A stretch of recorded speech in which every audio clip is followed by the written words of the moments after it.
Nakatakdang sumailalim sa operasyon ngayong linggo si Junto Nakatani para ayusin ang tinamo niyang fractured left orbital bone sa laban niya kontra Naoya Inoue. Ayon po yan sa report ng The Ring Magazine at ni Mike Coppinger.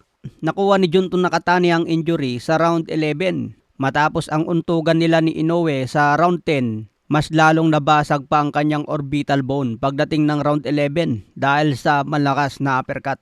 Kaya nasira ang momentum ni Junto Nakatani sa round 11 at round 12. Yung dalawang round na yon ang magpapanalo sana sa kanya kung nakuha niya ang lamang sa score.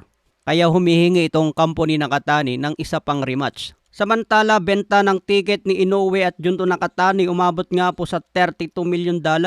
Pang-apat na po sa pinakamalaking kinita sa ticket ang laban nila. Dahil nangunguna pa rin ang laban ni Manny Pacquiao versus Floyd na umabot ng 72 million. 55 million naman yung laban ni Mayweather at McGregor. 47 million naman yung laban ni Crawford at Canelo Alvarez at pang-apat na po si Nakatani at Inoue 32 million. Pang-lima yung laban ni Canelo at Golovkin, umabot ng 27 million. Baka nga magkaroon pa ito ng rematch mga boss dahil sa laki ng kinita nila sa ticket.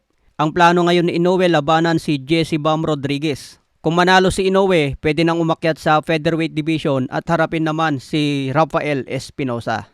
Kaya abangan po natin ang mga laban pa ni Inoue. Dahil sabi niya sa edad na 35 baka magretiro na siya. Hindi na raw papahirapan ni Inoue ang katawan niya kung makaramdam ito ng panghihina. Dahil kontento na raw siya sa nagawa niya sa boxing at wala nang kailangang patunayan. Pero sabi nga ng mga boxing fans dito sa Pilipinas, hindi ka pwedeng magretiro hanggat hindi mo pa natitikman ang kamao ni Jandrel Casimero. Kaya umaasa ang mga boxing fans na magtatapat pa si Inoue at Casimero sa featherweight division.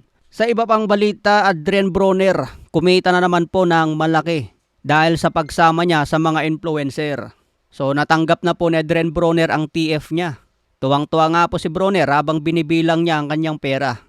May isang interview pa si Adrien Broner kung saan inamin niya na gumastos siya ng $80,000 sa isang gabi para lang mabembang ang isang babae.